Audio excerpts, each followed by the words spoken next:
Everyone, welcome back to the channel, and today we are going to learn the difference between positive economics and normative economics. First we will start with positive economics. Positive economics deals with economic issue related to past, present और future.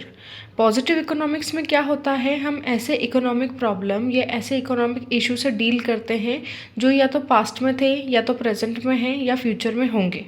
ठीक है. While on the other hand, normative economics deal with the opinion of economists related to economic issue और economic problem.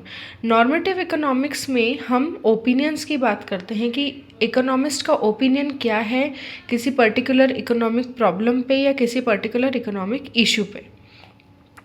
Statements of positive economic relate to what was, what is and what would be.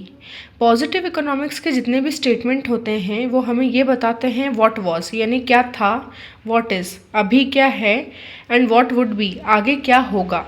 ठीक है. Statements of normative economics relate to what ought to B.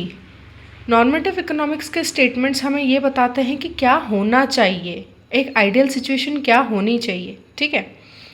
Statements of positive economics are not necessarily the statements of truth. They may be true or false.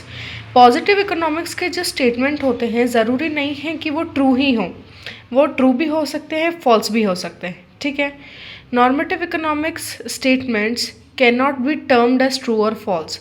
Normative economics के statement सही या गलत नहीं होते. These statements involve opinions only.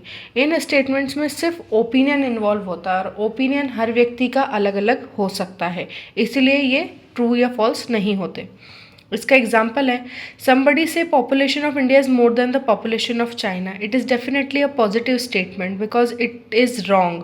One can verify it. Example ये है कि कोई अगर बोले कि इंडिया की पॉपुलेशन चाइना से ज़्यादा है तो डेफिनेटली ये एक पॉजिटिव इकोनॉमिक्स का स्टेटमेंट है और ये एक गलत स्टेटमेंट है. क्यों?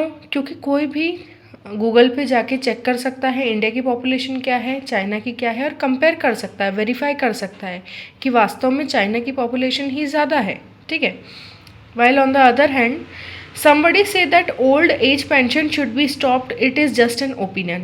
कोई अगर ऐसा कहे कि ओल्ड एज पेंशन जो बूढ़े लोगों को मिलती है उसको रुक जाना चाहिए तो ये एक ओपिनियन है, सिर्फ किसी एक पर्टिकुलर इंसान का ये मानना है, ये राय है और उसके कहने से कोई चीज़ें रुक नहीं जाएंगी. ये सिर्फ एक ओपिनियन है, वैल्यू जजमेंट है. Okay. Facts and figures are verifiable for the truth. जैसे कि हमने ऊपर चाइना और इंडिया के एग्जाम्पल में देखा कि हम फैक्ट्स एंड फिगर्स पे बात करते हैं पॉजिटिव इकोनॉमिक्स में तो हम चेक कर सकते हैं कि बात जो कही जा रही है वो सच है या नहीं. फैक्ट्स एंड फिगर्स के आधार पे, उनके बेसिस पे हम ये चेक कर सकते हैं कि जो बात कही जा रही है वो सच है या नहीं. While on the other hand normative economics are not verifiable for the truth. ठीक है. नॉर्मेटिव इकोनॉमिक्स में आप चेक नहीं कर सकते कि ट्रू है या फॉल्स है क्योंकि ये सिर्फ ओपिनियंस होते हैं और हर व्यक्ति का ओपिनियन अलग अलग होता है. Positive economics does not involve value judgement. Positive economics में वैल्यू जजमेंट नहीं आते हैं, सिर्फ फैक्ट्स एंड फिगर्स आते हैं. नॉर्मेटिव इकोनॉमिक्स में इन्वॉल्व जजमेंट. नॉर्मेटिव इकोनॉमिक्स में जजमेंट आते हैं, वैल्यू जजमेंट आते हैं. So this is all about today. Thank you and follow for more.